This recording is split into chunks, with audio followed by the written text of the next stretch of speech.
as I said, so please also make use of the chat function. So when we get to tasting the chocolate, I'd love to hear what you think of it. That can just be whether you like it or don't like it, or if you want to express some tasting notes, that this is your cheat sheet for flavors you might get in there.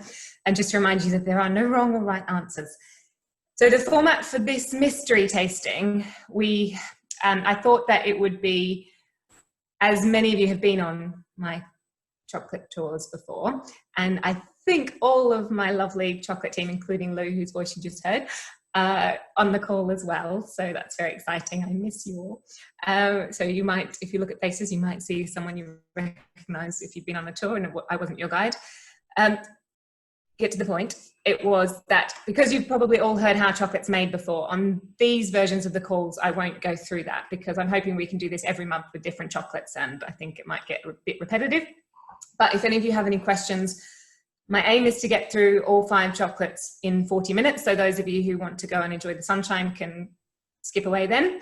And but myself and Ed will be here until 4 o'clock. So if you have any questions for either of us, then we will be here. So I will include, just as a refresher for you all, with the very first chocolate we taste, I will talk about how to taste chocolate again, like a professional. One big tip is don't have cheese just before you start it, like I did. It's fine. It'll be a couple of minutes. I've got to talk all about you. I could do that for 10 minutes and make it go away. So that man speaking, as some of you probably already know, was Edd Kimber. So Ed is a good friend of mine, but also an author, photographer. Well, I think he's a photographer. That's not technically part of his bio. A food stylist, a recipe developer, and you will have found him on your television screens at some point as well. And he has written 4 books. The first came after his big break, as it were, in Great British Bake Off. So the very first season, for those of you who've watched it, Ed was the winner, which is also the year that I met Ed. So we've known each other 10 years now.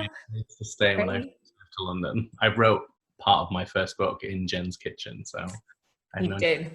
There was not nearly enough testing, though. I feel like he was too good. Every time he tested something, it worked fine the first time. I was like, no, you need to test this again. I want more cookies.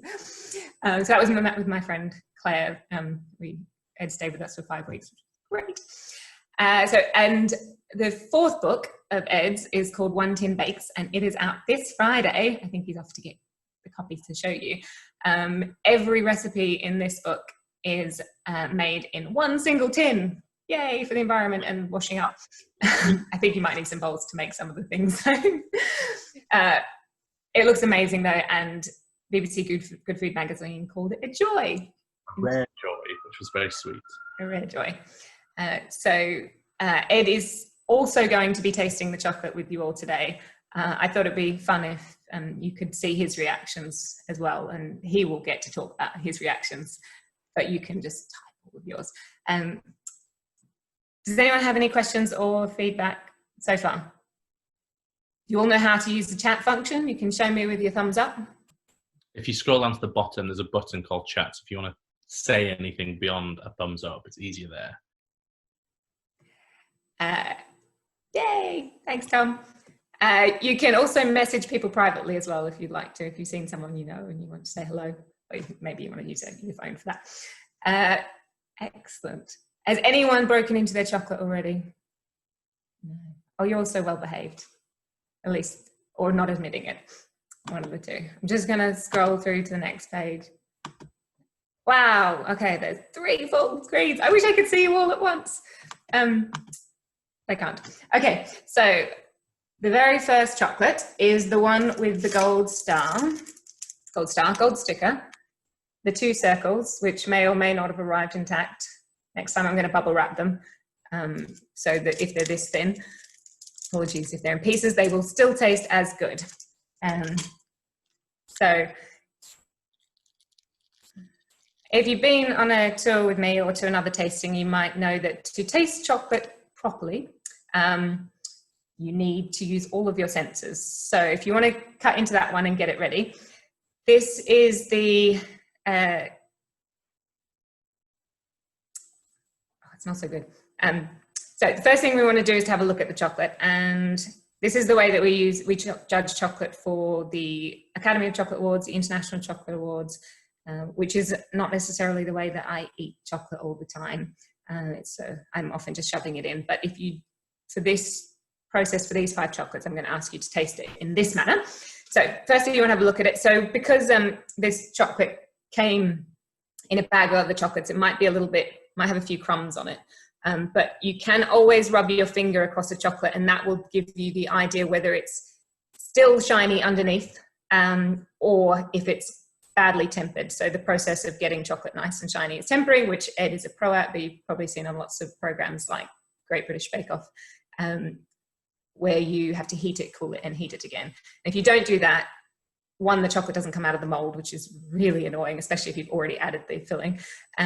But even if it does come out of the mold, you'll often end up with the white spots, which is called the cocoa bloom.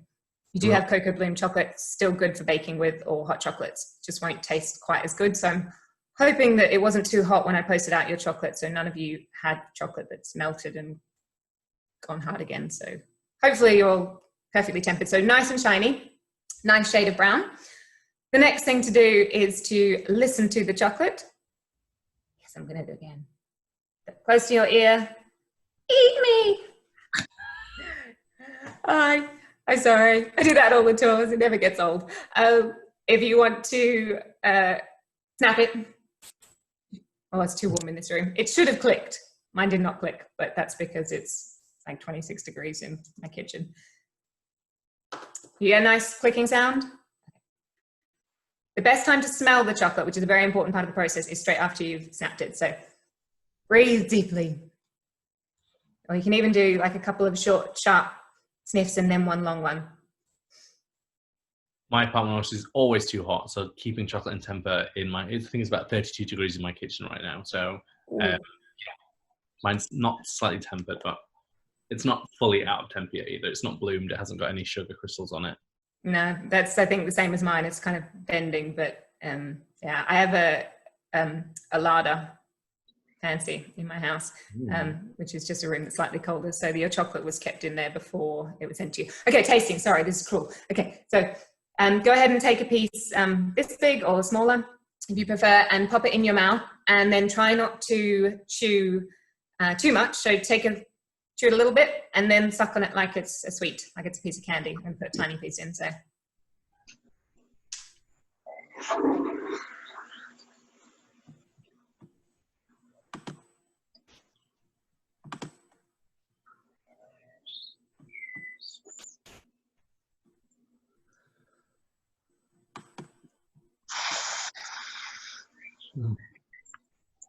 That is incredibly fruity. There's a lot of astringency as well. Anyone want to add some comments? So the thing about sucking on it instead of chewing it is that you actually don't taste anything really for the first couple of seconds. So it has to kind of melt, which takes a little while because it's body temperature. It makes chocolate melt. Mark, do you mind muting your, I can't do it for you. I'm loving the birds in the background, but just... Very relaxing. Yeah, just in case you're not aware your speaker's on. I like your response, Scott. Puckery. Excellent, Scott. Astringency is the right word, but puckery works too. I've also known Scott for a very long time, so I'm just teasing him.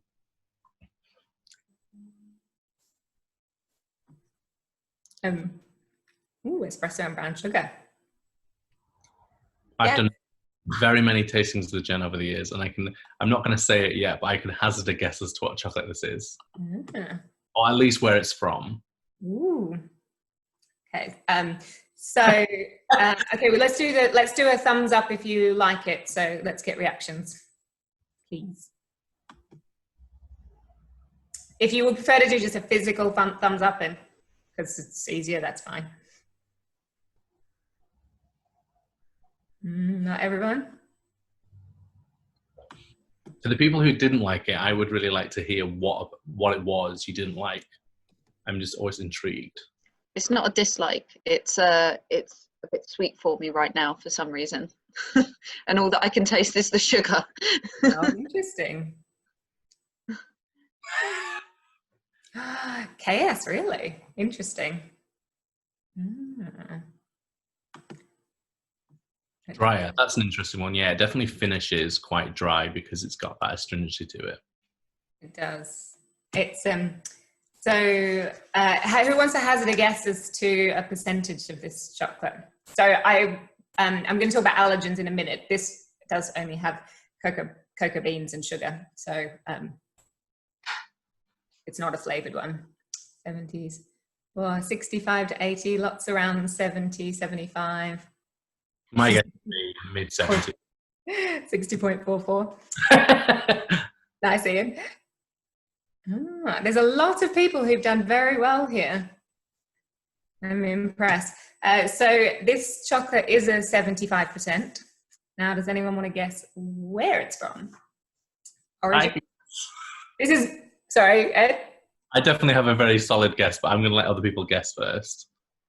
Yeah, so I should just clarify that guessing the origin is pretty much impossible. Yeah, it used to be a little bit easier before so many countries started upping their game with producing excellent single origin chocolate. So it used to be that most of the single origin chocolate came out of Ecuador or Madagascar, and now there's so many more countries that produce great quality stuff. Vietnam, Indonesia, Costa Rica, Grenada.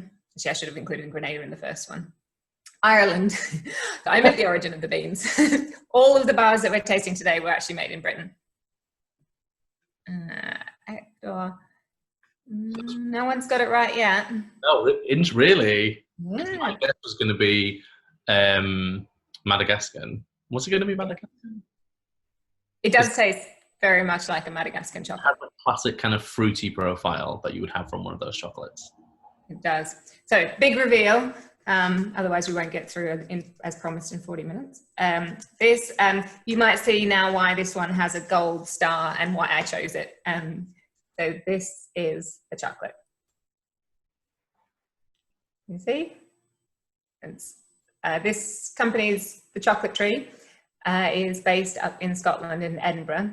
It's run by Ali and Federica, a couple. I meant to check, they've been making chocolate for many years now, and they actually started making melting down other people's chocolate, which they still do some of, mixing interesting flavors in, but they've been making bean to bar for I think at least 6 years now, and they make some truffles and caramels as well, and do some interesting flavored bars. This is Maya Mountain. There's quite a few chocolate companies. Sorry if any of you didn't get the reference. Maya's my daughter's name, which is why I got the gold sticker. So Maya Mountain is an area in the south of Belize, which has about 300 farmers growing cocoa. They've been growing organic cocoa since 2010. And I've had the cocoa from this area made into chocolate by quite a few different makers, and it all has that kind of fruity and kind of chocolatey, almost coffee note. The reason that we taste chocolate by just letting it melt in our mouth, I don't know how many of you noticed that the beginning flavor was different to the middle and different to the end. So I feel like the fruity stuff came through first, and then it kind of finished more coffee and chocolatey and more intense. And then it kind of finished a little bit dry at the end. That was my view of it. Right, so that's I'm just looking at some of the Nike memories.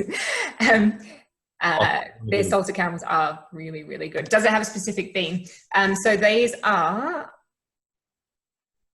not mentioned, but I think it is made with Trinitario beans, which is a blend of Criollo, which is the very rare bean, and Forastero, which is the bulk bean that you find in pretty much all of the chocolate that you find in your supermarkets. Okay, next one. Actually, let's talk about allergens just quickly. If anyone has an allergy, can you either message me privately or message the group? Hopefully you have seen on the allergy warning that there is potentially sorry, I'll read that out. Gluten, peanuts, dairy, soy in some of the chocolates that you'll be tasting. So if any of those are an issue for you, I'd rather not say which ones have which so that it doesn't make it easy to guess what the flavors are. But yeah, if you're concerned, please don't eat them. I'd like you all to be here by the end, at the end of the call and comfortable. All right, so the next chocolate is the Red Dot, which is the one that, for most of you at least, looks like a mini chocolate bar. So go ahead and cut into that one now. And some of these melted on the way, so I'm going to eat one of the melted ones.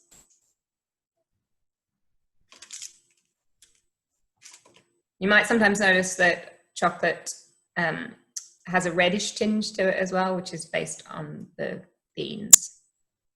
Gosh, they're really not snapping. I swear these were snapping when it wasn't so hot in here. Mine arrived fine. It was just as they've sat in my kitchen. Yeah. Oh, good. Wow. Feel free to go back to the other one if you have some left to just see, like, if you notice. It helps sometimes to have a comparison to be able to pick up on identifying flavors. Go ahead and start tasting it whenever you're ready. I have to say, I don't think I've had this one before, and it is incredible. It's so different. I love that. I'm not going to say what I think it tastes like, but it has a very specific taste to me. Huh.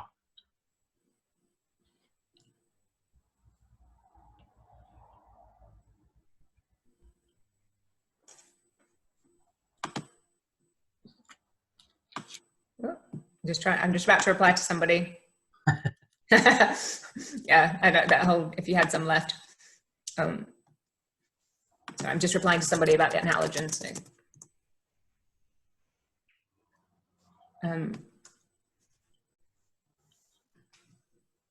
So different, tastes different to the first one. Massive. If you can tell that, you are on your way to being an excellent chocolate taster. And okay, I'm seeing some guesses. Oh, nutty, raisins, muscovado sugar.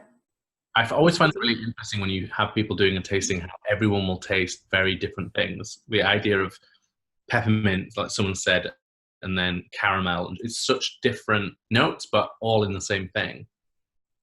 And what's really interesting, I did some tasting for a company once where they wanted the tasting notes for their packaging. And so I made sure that I tasted it across several days at different times of day. And I had a fresh sheet of paper and wrote what I could taste each time. And then finally I took all 3 sheets of paper and then only used the words that I found on each that came up each time, because it really depends on what you've eaten before, what time of day you're tasting.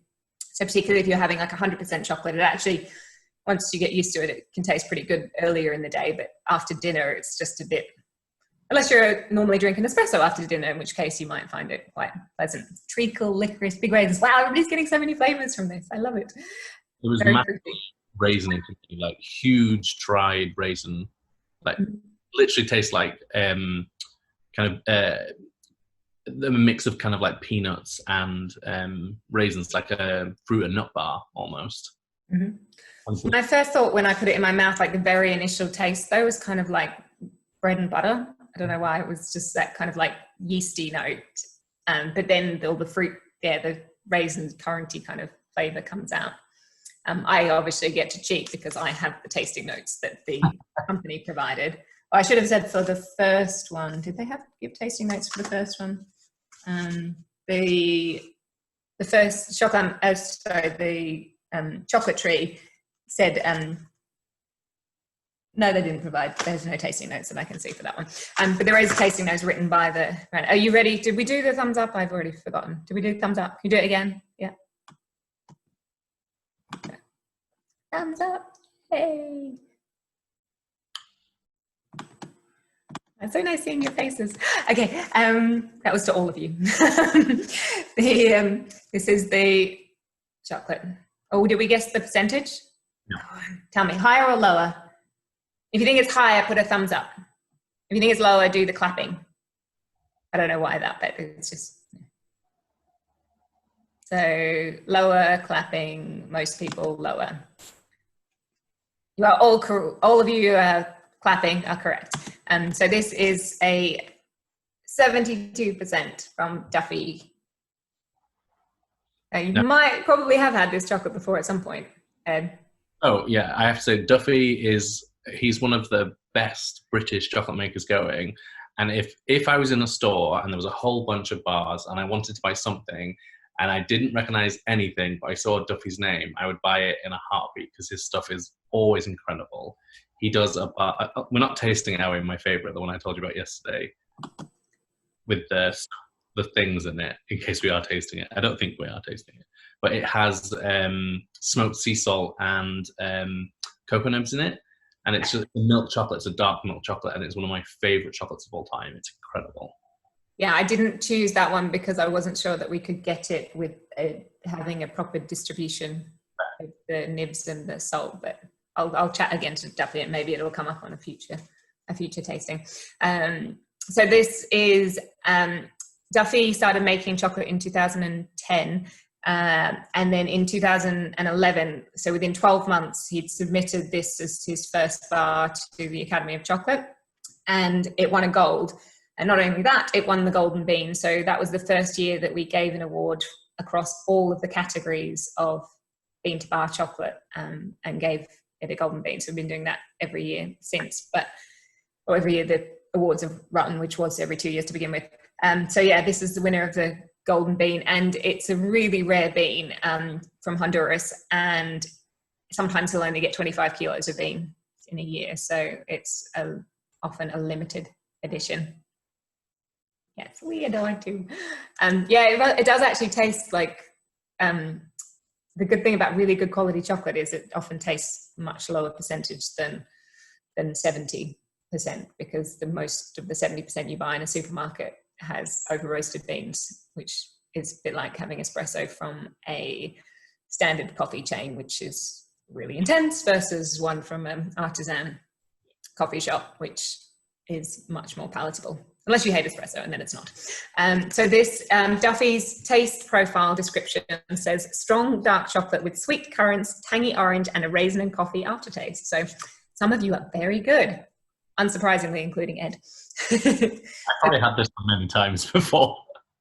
So the thing, well, you didn't recognize, I don't think I would have recognized it. Having chocolate is not quite as distinct in that sense as wine, even though there are more flavor compounds and is found in wine naturally, but it is slightly harder. I think they're not quite as distinct side by side usually. Right, third chocolate is the yellow one, which is these two neat little squares. Ready? Sorry, Jen. What color is it? Yellow. The yellow dot. I don't have that one. It's okay. Is it not this one? So with the two squares like this. I have two red. Sorry. No, it's all right. As long as it's this one, it's all good. Oh, it's the same chocolate. Yeah, I just put the wrong sticker on it. Okay. Yay. Just a sticker issue. Yeah, I blame the baby for any mistakes. She's cute, but she's trouble. Don't need to tell me. Serena also has her daughter turns 1 2 days before Maya does. So go ahead and that really well. Yes, this chocolate was actually only made. It came out of the tempering machine on Monday, so it was posted to you all on Wednesday, unless you're abroad. And I managed to get just 100 grams of it, which maybe was made a little bit earlier on Tuesday. And that was sent, but everybody else has arrived to me Tuesday night to get sent out on Wednesday. This one is very unusual to me. It went through so many different flavors, but I got so much mushroom from that. So much of that kind of vegetal taste from it, and then definitely a little bit of malt as well. Interesting. Okay, if you've all tasted it, can I see a reaction? Thumbs up. Pure tea. God, you guys are great. I get that pure tea and the malt and the salt. I didn't quite like this one. You're not as keen? Not my favourite. So this one has an additional ingredient in it. Interesting. Mm-hmm. Pickled cabbage. I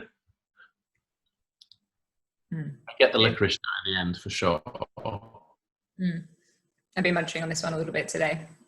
I think it could be one of those chocolates where the initial flavour is kind of not confusing, but it's a lot because it's quite intense. And then as you have a few pieces, it will settle, and you'll kind of learn to, there's a lot of chocolates like that where you kind of eventually figure out that you actually really like it. So true. It's it's why, like with 100%, like it's better to have a little bit of 100% and then have another piece, because if you just have the one piece, it's like quite mouth puckering. Any guesses on percentage, higher or lower? Let's do thumbs up higher and clapping lower. It needs to be a thumbs down, but I guess it's not very friendly to have a thumbs down, is it? Which was lower? Clapping, just because thumbs up is kind of up. Mixed. So this is lower as well, but I can definitely see why some of you would think it was higher. This one, I don't have the packaging because I'm silly. So I can show you. Oh, no, I can't show you because technically I'm hosting it on the computer in the other room. That's annoying. Didn't test that. I thought I did test that. Anyway, so I'll just have to tell you, and when I send you all the link of the chocolates, I'll send you a link directly to the page of this particular bar. But this ingredient, I don't think any of you will be able to guess. So I'm just going to tell you, is lucuma. Which any of you heard of lucuma? No. A few of you, I'm seeing some faces that nodding, and so lucuma is a South American fruit, Peruvian, I believe, which is green on the outside. I was going to share a picture, but anyway, and yellowy inside, and it's even as the fruit is soft. The fruit part, the yellow part, is soft, but it's also quite dry, and it gets dried and milled to make a powder, which is used in a lot of health foods because it is a sweetener with a lot less sugar and a lot of fiber as well. So this bar actually has, for 100 grams, it's 11.5 grams of fiber. So none of the other chocolate bars generally. Sweetener instead. Pardon? Using that as the sweetener instead of sugar. No, it also has coconut sugar in it as well. So it's cocoa beans, coconut sugar, extra cocoa butter, which most bars have, and then lucuma is the final ingredient. So it's a 70% bar, well done, Ian, and it is 22.5 grams of sugar. So whereas normally when you have a percentage in chocolate, and it's a dark chocolate, the remaining percentage is sugar. So that would normally be 30 grams of sugar, but in this case, because they've used lucuma, it's 22.5, which is, I guess why some of you are tasting it, is slightly higher cocoa percentage, because it doesn't have as much sugar as the 73% bar that we tried, or even the 75% bar that we tried. Huh. But the lucuma, because it's a fruit and a powder, you'll always get that slight graininess to the texture. So that's why most of you noticed that it was not as smooth as the ones before. Oh, I'm jealous you've actually had it, Natasha. No, so the coconut sugar, April, the coconut sugar doesn't add to the grittiness. It becomes just as smooth as regular sugar. So coconut sugar, as most of you know, was sort of touted with low GI and higher in minerals, and I think a lot of that's slightly spurious, but coconut sugar does have a really nice caramelly taste. So, and so does lucuma. So lucuma kind of has a taste a bit like roasted sweet potato or maple. So it's generally quite a pleasant taste. But it depends if you're put off by the sugar. But you get 11.5 grams of fiber if you eat 100 grams of chocolate. That's pretty cool. Given we're supposed to have 30 grams a day and most people aren't, I'm pretty happy getting mine from chocolate. And it's a mixture of soluble and insoluble. So very good for your gut health. And I didn't tell you the company. The company is called Lucoco. And all of her chocolate bars are made with lucuma powder and coconut sugar. So there is white and milk in her range as well. So Amma is actually my neighbour, and she was making chocolate in Forest Gate, but she's now making chocolate in Bermondsey, so close to Byron Market, and you can visit her there. She's still open right now, well, on Saturdays, and she was the first bean to bar maker in London, so she started in 2015, and she's lovely. Lou Coco, so I will type it in to everybody. There we go. And this was the 70%, and I'm just going to tell you the origin, because unless anyone's desperate to try and guess origin, it's really hard. It's Dominican Republic, 70%. So definitely, yeah, it does take a bit of getting used to the fact that it's not smooth, but once you know that it's not going to be, you're eating a lot of it. Okay. So I have on your sheet recommended we do the white dot and then the pink dot, I think, but I'm going to suggest we do the pink dot first. Is that okay for everybody? Which is this one, if I've coloured your dots correctly. The one that's kind of got flowers on it. Oh, it's got to get two of the same thing. I'm sorry. It will get better. I didn't expect so many of you to order, which is really lovely. It was intense packing. It had a really good system as well. Apparently, not that good. Okay, yeah, so go ahead. You can just perhaps, yes, get something from smelling it. So KS has allergens. KS says that it smells like peanut butter, and that's exactly what I can smell. It smells like liquid peanuts rather than actual kind of roasted whole peanuts. Yes. Yeah, this is totally different. So this, yes, does have peanuts in it for anyone who's allergic. This also has soy. When I said soy, it's soy lecithin, which is an emulsifier. So it's like 0.2%, and it's non-GMO if anyone's interested. Try it out. Okay. Go ahead and taste it whenever you're ready. I'm liking that someone says it has a faint whiff of weed. No, actually, that's entirely possible, knowing the makers. I shouldn't say that. I have no idea.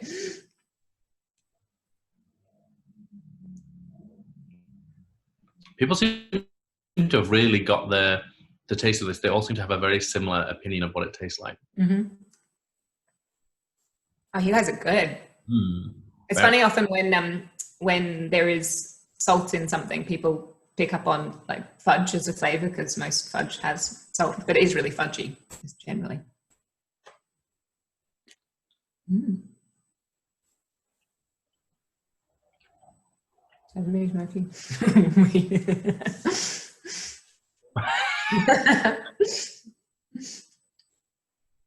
I hope everybody can see the chat, because it's funny. Check your screen and click on the chat button if you can't see it. We didn't do a thumbs up, did we? I didn't do a I did do a thumbs up for the cocoa. I'll get better at this. If you like this one, you can give it a thumbs up. Getting some physical thumbs up. Oh, a bit divisive. So those of you who don't like it, I'm curious as to why. It's quite a shock. We've gone from like 70% dark chocolate to a very sweet chocolate. So very sweet. Yeah, that's fair. Too sweet. Yeah, it is. It tastes super sweet after 70%. I probably should have thought about having something slightly in between. Not a peanut fan. That makes sense. Cool. So yes, the ingredients. I should reveal the bar.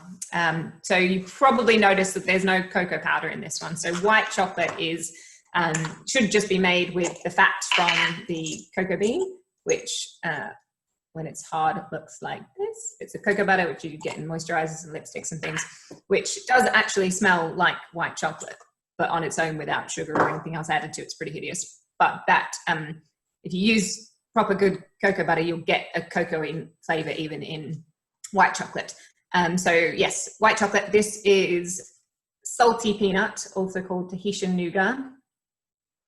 And it does have vanilla, well done. It does have salt, pink mountain salt, and it is dairy free. So you guys are good. Quite a few of you picked up on that. I find this bar, particularly when you're looking for something sweet, not necessarily chocolate, but sweet, really, really moreish. Yeah, it's unfortunately their bars, or maybe fortunately, their bars are 56 grams, and they get eat that all in one go. Do they toast the white chocolate at all?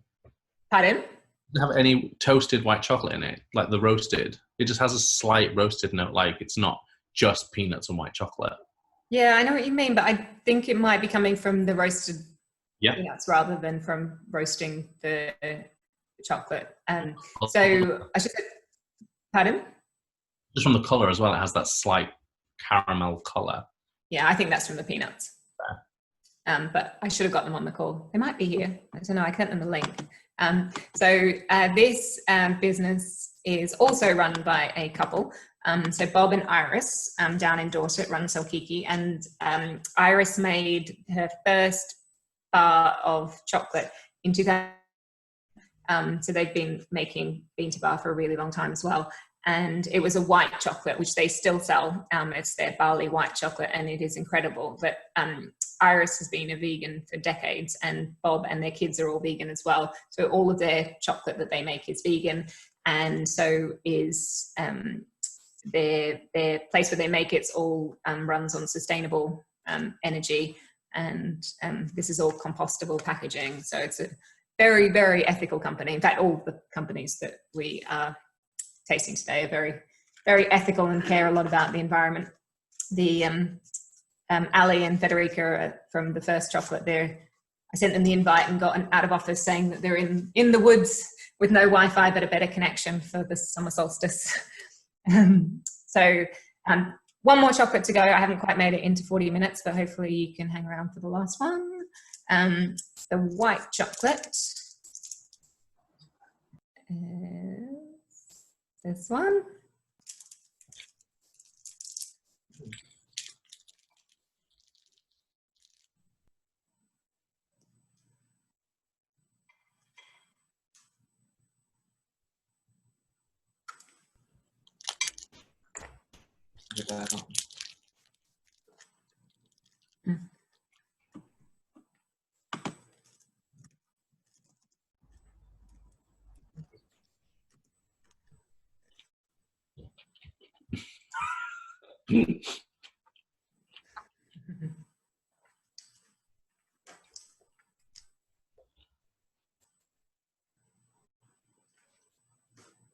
Oh, hi, Iris.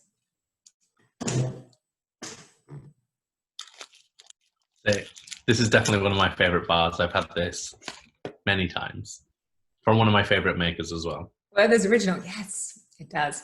Okay, you guys are good. It is from Pump Street. I love, love, love this bar. So I'm hoping that you all do. I've just biased you potentially, but can I have a thumbs up if you like it? It's okay if you don't. I know I said I love it, but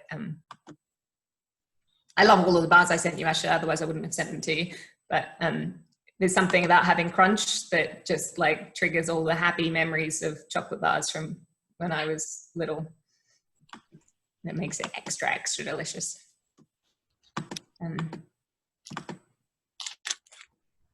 Like a dime inside. It is like this dime inside. Cornflakes. Yes, like cornflakes. This is way more fun tasting with all of you than just tasting on my own. You make me think of new things. Does anyone want to guess the cocoa percentage of this one?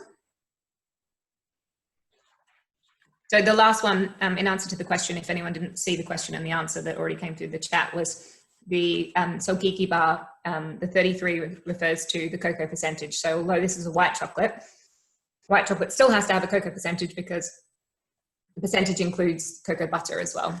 So when you see a 70% bar, that also includes the cocoa butter, of which there's about 50% naturally in a bean. Most bars have extra cocoa butter added in order to get the texture that isn't too drying in the mouth. And a good white chocolate will always have a minimum of 30% cocoa content. So will a good milk chocolate.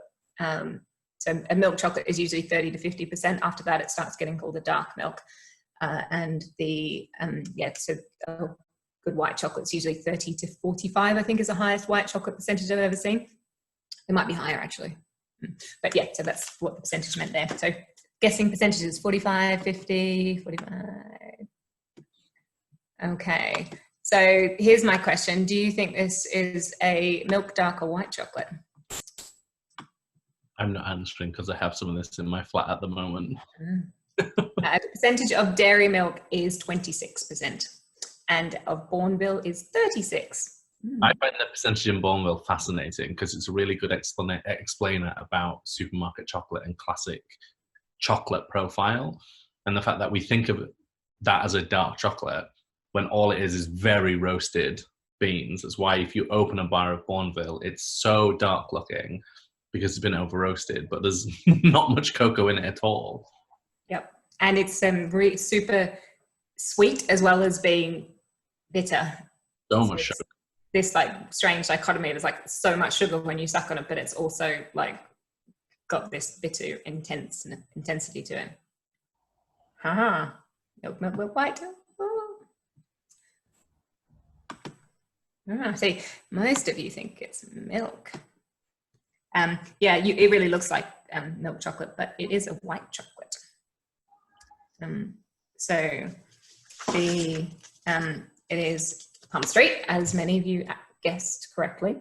And this is, the beans are from Ecuador, from Hacienda Limón, and it is with their brown bread. So Palm Street, as some of you probably already know, started as a bakery in 2010, and then in 2012, they just, Joanna and her dad, Chris, decided that, particularly Chris, I think, decided it couldn't possibly be that hard to make chocolate. And he knew about machines, so he decided rather than buying in good quality chocolate, which is expensive, he'd have a go at making his own. And I was very fortunate in 2012 to try some of the early bars, but the early bars were just single origin, and then they started putting bread in the chocolate, which I think were the first in the world with their sourdough bar, which is also amazing. And they have a whole variety of, basically all the bread products that they make, they turn into one version of their chocolate. They have an eclectic bar as well, which has kind of flakes of pastry and then their currants in it, which is especially good. It's called their Baker's range. They have a whole bunch of different bakery-inspired chocolates. And the panettone as well. Yeah, there's some really delicious ones. So yeah, that is the Ecuador brown bread chocolate. And so again, more fiber. Yay! I'm totally looking after you all. So not only is chocolate a fruit, but you're getting fiber from 2 of these bars too. Basically a salad, exactly. I'm supporting your health. So that's all the chocolates. Dude, I'd love to know what favorite. Oh, it's 40%. Again, just pure cocoa butter. Does anyone want to say their favorite? Palm Street? Guffey's? Guffey's, yeah. Peanut? Red Dot? Just Red Dot Stuffies. Maya's my favorite. Interesting. And the 8-year-old, yes.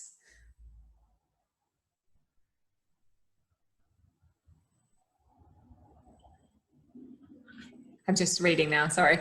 So if anyone has any questions as well, feel free to put them in the text box, either for me or for Ed. You can ask him about his new book or his tips on baking.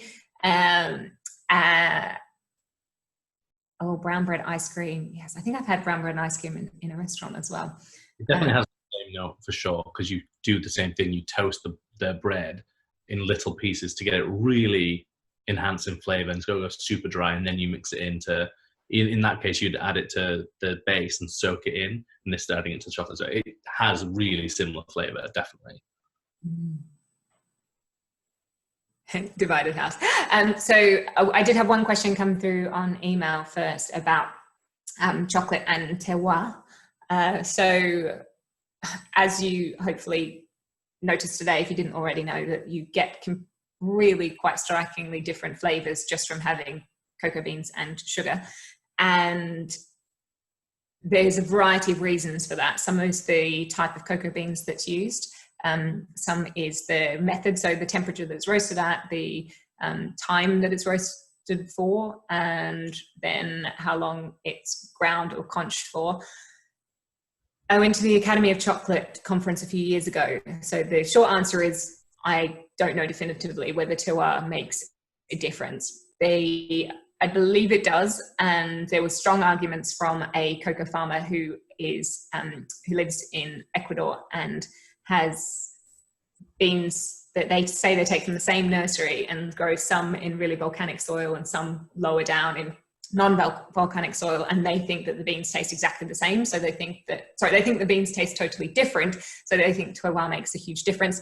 And then there's another cocoa geneticist who has a nursery project, and when they send their small cocoa plants out to different farmers to grow, they believe that the beans will, and therefore the chocolate will taste the same regardless of where it's planted. So it's surprising how little studies there have been on cocoa. So I think 2011 was the first year that cocoa was studied as a fruit for more than just yield. So it was studied for making sure that it was resistant to disease and how they could get more from trees. But because most cocoa for centuries now has been made into milk chocolate, it was just standard that it didn't really matter what it tasted like. They thought it all tasted the same. So still lots of learning to be done. How does the sourdough compare to the brown bread? I think the sourdough is slightly crunchier than the brown bread. Feels like it has slightly bigger pieces, so it's got more texture. Yeah, I think it's much more like gritty, whereas this is kind of, it's still gritty, but kind of rather fine crunch rather than or like crisp. I think the Pump Street do a really amazing coffee range as well. And I think a lot of times when you have coffee bars, the coffee flavor is not punchy, but if you like coffee chocolate, then Pump Street are doing it with different guest roasters as well, and it's a really great combo. Yeah, they keep bringing them out. And Pump Street have a subscription. I think all of these chocolate companies actually have, if you love that particular brand, they have subscriptions where you can get their particular chocolates sent to you. And some of them would send you guest like experimental things as well. Ed, have you got a copy of 1 Tin Bakes? Of course I do. My laptop sat on a box of 40 of them. My laptop sat on a box that chocolate came in as well. So yeah, it's out on Thursday. Yeah, maybe next week when I'm not packing chocolate, I might be able to make something from it. What's the first chocolate one we should try, Ed? There's a bunch of chocolate ones. There's a recipe on my website already, which is from the book, and it is a combo of chocolate and tahini. So it's this one. So it's basically a version of cinnamon buns kind of had a baby with babka. So it's chocolate, tahini, sesame, and it's delicious. Or there's also talking about caramelized white chocolate. Caramelized white chocolate is one of my favorite things to play with, because if you ever take white chocolate and you think it's too sweet, or you just think it's, it's not the best flavored thing, you slowly roast white chocolate in an oven, and you're basically toasting all the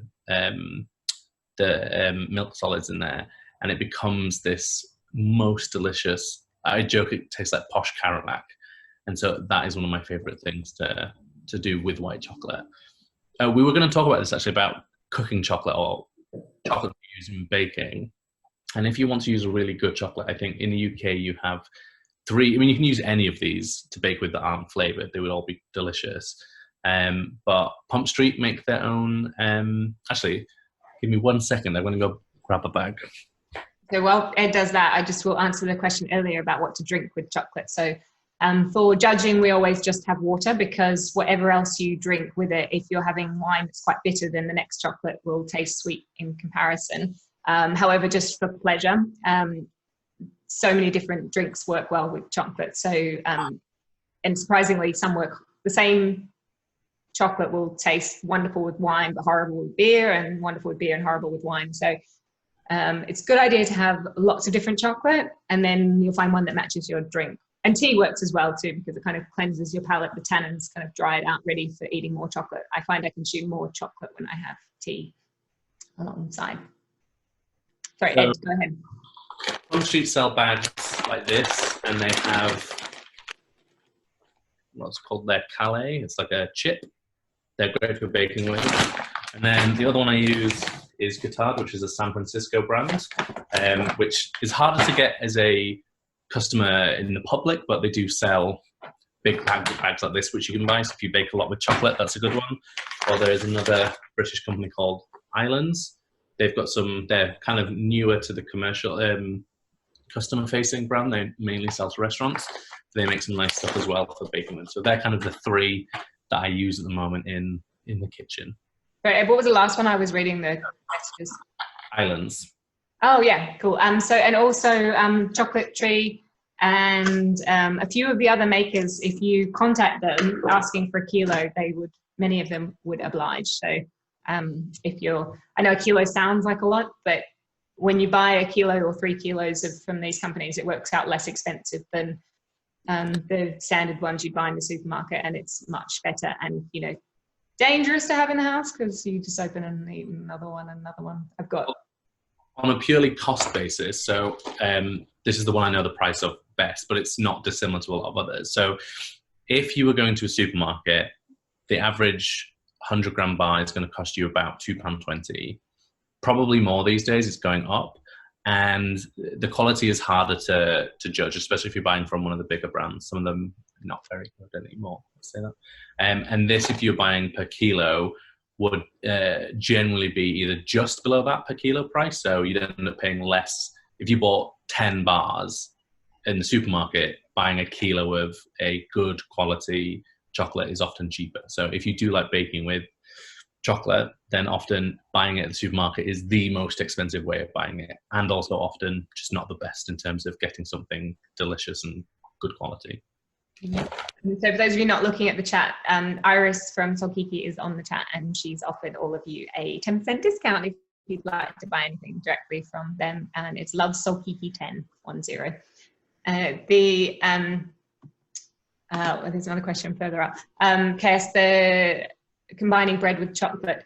So I know Paul A. Young, who will be the guest for the next chocolate tasting that I'll be doing. He has a bar that has sourdough in it as well, and he's made it into truffles too. And and Dom, when he had his chocolate shop Danzen, he also had a sourdough chocolate. There probably are others as well, but not anyone doing the range that Pump Street are. So yes, we will be tasting. So for the one that I'm planning to do once a month with a different guest each time, hopefully we'll get a cocoa farmer one time. And so we'll be like zooming in from abroad. I will choose 5 different chocolates each time, so that if you like it, you might come back. I'm wondering if it is possible whether I can at some point try one where we're actually having truffles, like 5 different truffles. So if you're interested in that, please send me an email and let me know in the feedback. I don't know how the logistics of that will work. This is all testing, but yeah. Any more questions that I've missed? So the next chocolate tasting is on this time. I'm trying an evening because I had mixed feedback versus evenings and weekends. So it'll be 7:30 p.m. on Thursday, the 16th of July. So the sales for that will end on the 6th of July in order for me to order the chocolate, the right amount of chocolate without having, it won't ever go to waste, but yeah, I don't want to eat too much extra, and I don't want to not have the chocolate to sell to you all. So yeah, so that's on sale now on the same page where you bought this one, the chocolateextratours.com. It's on the homepage, you can link through. And yeah, hopefully you'll join for that one. It won't be 5 Paul chocolates, it'll be 5 bars just like this from different makers, and Paul will talk about it. But the extra bar, if you want to add it for that one, will be his salted caramel bar, just at his normal retail price. And I'm slightly apprehensive about posting that one, so it may end up a caramel chocolate squidge by the time it gets to you, but it'll still taste great. Oh, yay, I'm glad you guys had fun. It was so nice to see so many of your faces. So I'll keep hanging out if there's the next couple of minutes if anyone has any more questions, but otherwise feel free to just wave at the screen and log yourself out. I will not be offended that I'm here on my own at 3 o'clock. So I will send an email to you all with the, if you don't get it, please send me an email and ask for it.